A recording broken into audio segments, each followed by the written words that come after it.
Escuela Nacional de Cuadros y Cadet. Equipo 2, Lobos.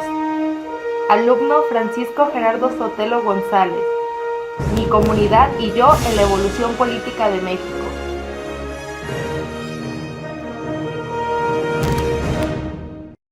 Porque la libertad y la justicia no se implora, se exige, se conquista. En ese escenario de 1810, donde la clase mexicana por más de 300 años había sufrido los abusos del poder del régimen español, en lo que ellos llamaron la Nueva España, ante la opresión social, un grupo de liberales encabezados por don Miguel Hidalgo y Costilla, José María Morelos y Pavón, Ignacio Allende, Aldama, doña Josefa Ortiz de Domínguez, entre otros, comenzaban a idear la emancipación de nuestro país del yugo español, inspirados por las ideas de Juan Jacobo Rousseau, los enciclopedistas e ilustrados franceses, que concebían la idea de un incipiente Estado. Por ello, el 16 de septiembre de 1810, vemos al párroco don Miguel Hidalgo y Costilla convocando al pueblo mexicano en la parroquia de Dolores a tomar las armas, dando con ello inicio el movimiento de independencia de México. Y es en la ciudad de Guadalajara, Jalisco, el 6 de diciembre de ese mismo año, cuando se publica a través de un manifiesto en el periódico El Despertar Americano la abolición de la esclavitud. Todos los hombres nacen libres y deben conservar su libertad en una sociedad hasta su muerte. El 22 de octubre de 1814, la Constitución de Apatzingán es un hecho histórico que reconoce por primera vez los derechos de los hombres, referente para dar paso a la Constitución de 1824, en donde en una lucha ideológica entre liberales y conservadores, después de la consumación de la independencia nacional en 1821, después de rechazar un modelo centralista y monárquico, damos paso a una república federal, democrática y representativa, que reconoce derechos humanos y da paso al primer presidente en la historia de nuestro país, el general Guadalupe Victoria. Posteriormente, en un escenario por la defensa de las ideas liberales, encontramos a ilustres jaliscienses defendiendo el Estado federal, don Valentín Gómez Farías, Prisciliano Sánchez, Mariano Otero, entre otros, lo que da paso a la era de reforma en 1857.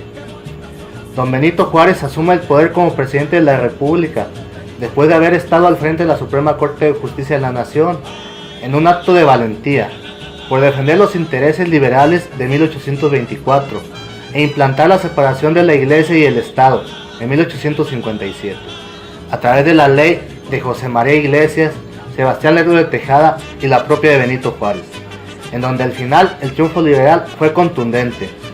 Maximiliano de Habsburgo, junto con dos traidores a la patria, fueron fusilados en el Monte de las Cruces, dando con ello término a esta etapa en la historia. Tras la muerte del licenciado don Benito Pablo Juárez García, el 18 de julio de 1872, en Palacio Nacional, los grupos liberales comienzan a reorganizarse, y a través del grupo mejor conocido como los científicos, llega al poder el general José de la Cruz Porfirio Díaz Mori, en noviembre de 1876, mismo que gobierna en 7 ocasiones consecutivas, dando con ello paso al periodo conocido como el Porfiriato, en donde el desarrollo del país es notable. El ferrocarril es la principal vía de comunicación, la industria textil comienza su apogeo y el campo empieza a desarrollarse. Lo anterior a pesar de traer enormes capitales extranjeros para desarrollar nuestro país, es a costa del sufrimiento de las clases populares, salarios míseros, largas jornadas de trabajo, precarias condiciones para los obreros campesinos, explotados y de una clase política en la opulencia. Estos fueron algunos factores externos que propiciaron que las clases medias se organizaran y bajo el liderazgo de Francisco I. Madero, la ideología de Ricardo Flores Magón y tras las declaraciones de Porfirio Díaz de que México estaba preparado para la democracia, comienza la sucesión presidencial a materializarse en el pueblo mexicano. Es por ello que el 20 de noviembre de 1910, tras la declaración del Plan de San Luis por Francisco I. Madero, el pueblo mexicano se levanta en armas, iniciando la Revolución Mexicana, fortaleciéndose con Emiliano Zapata Salazar en el sur de la República Mexicana y con Doroteo Arango Pancho Villa en el norte del país, así como los generales Álvaro Obregón, Felipe Ángeles, Venustiano Carranza, entre otros. La Revolución de 1910 se consuma con la Constitución del 5 de febrero de 1917 y se consolida con la institucionalización del poder público y de los medios para ejercerlos a través de los partidos políticos. En 1929, con la creación del Partido Nacional Revolucionario por el presidente de aquel entonces, el general Plutarco Elías Calles. La revolución fue un medio para consolidar a nuestro país en su régimen político y democrático. Hoy los que militamos en el partido tenemos la obligación de cuidar y preservar las luchas históricas que dieron paso al México moderno. Un México con mayores oportunidades para todos. Un México con igualdad y justicia social. Un México en el que todos tenemos la obligación de construir a base de ideas, propuestas y acciones que generen bienestar social. Los liberales hemos sido por antonomasia los priistas. Por ello tenemos que luchar ante las ideas conservadoras que prefieren regresar al pasado y contra el populismo autoritario.